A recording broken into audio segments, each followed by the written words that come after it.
বীরভূমের প্রবীণ রাজনীতিবিদ তথা ডেপুটি স্পিকার আশীষ বন্দ্যোপাধ্যায়ের আকস্মিক মৃত্যুতে গোটা রাজ্য তোলপাড়। কিন্তু মৃত্যুর চেয়েও বড় আলোচনার কেন্দ্রবিন্দু হয়ে দাঁড়িয়েছে তার উদ্ধার করা শেষ চিঠি, অর্থাৎ সুইসাইড নোট।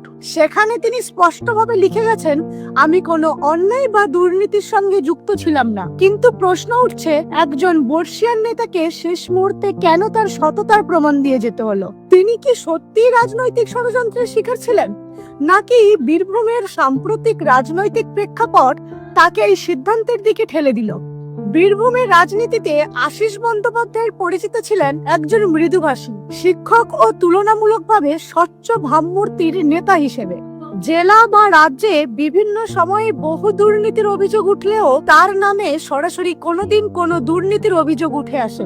তা সত্ত্বেও সুসাইড নোটে তিনি গভীর হতাশা প্রকাশ করে লিখে গেছেন যে তাকে রাজনৈতিক চক্রান্তের শিকার বানানো হচ্ছিল।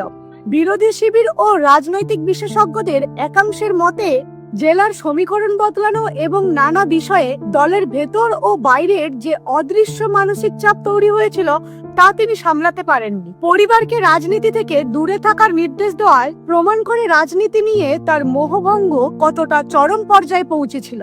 এই সুইসাইড নোট প্রকাশ্যে আসতে শুরু হয়েছিল তুমুল বিতর্ক। এক পক্ষের দাবি, আশীষ বাবুর মতো শিক্ষক ও নেতাকে রাজনৈতিক বলি করা হয়েছে, তার সততাকে ব্যবহার করে কোনো চক্র নিজেদের সুবিধা নিচ্ছিল বা তার উপর এমন কিছু করার চাপ ছিল যা তার নীতি বিরুদ্ধ ছিল। আর এক পক্ষের দাবি, যদি তিনি সত্যিই নির্দোষ ছিলেন বা কোনো অন্যায় না করেন, তাহলে তিনি আইনি পদক্ষেপ বা প্রকাশ্যে এসে কথা বলার পথ বেছে নিলেন না কেন? পুলিশি তদন্তে এখন এই সুইসাইড নোটের প্রতিটি শব্দের গুরুত্ব যাচাই করা হচ্ছে। এখানে মূল প্রশ্নগুলো কিন্তু থেকেই যাচ্ছে। তিনি কি কারো দুর্নীতির দায় নিজের ঘাড়ে চাপানোর চেষ্টা রুখতে ব্যর্থ হয়েছিলেন? কাদের ব্ল্যাকমেইল বা ষড়যন্ত্রের শিকার হতে হয়েছিল আশীষ বাবুকে? এই সুইসাইড নোটে উল্লিখিত মানসিক চাপ, ষড়যন্ত্রের পেছনে কারা ছিল, তাদেরকে খুঁজে বের করতে একটি উচ্চ পর্যায়ে নিরপেক্ষ তদন্ত হওয়া জরুরি। একজন অভিজ্ঞ রাজনীতিবিদ নিজের শেষ চিঠিতে লিখে গেলেন তিনি নির্দোষ। এই ঘটনা শুধু বীরভূম নয়, সামগ্রিক রাজনৈতিক সংস্কৃতির অন্ধকার দিকটাকেই সামনে এনে দিল।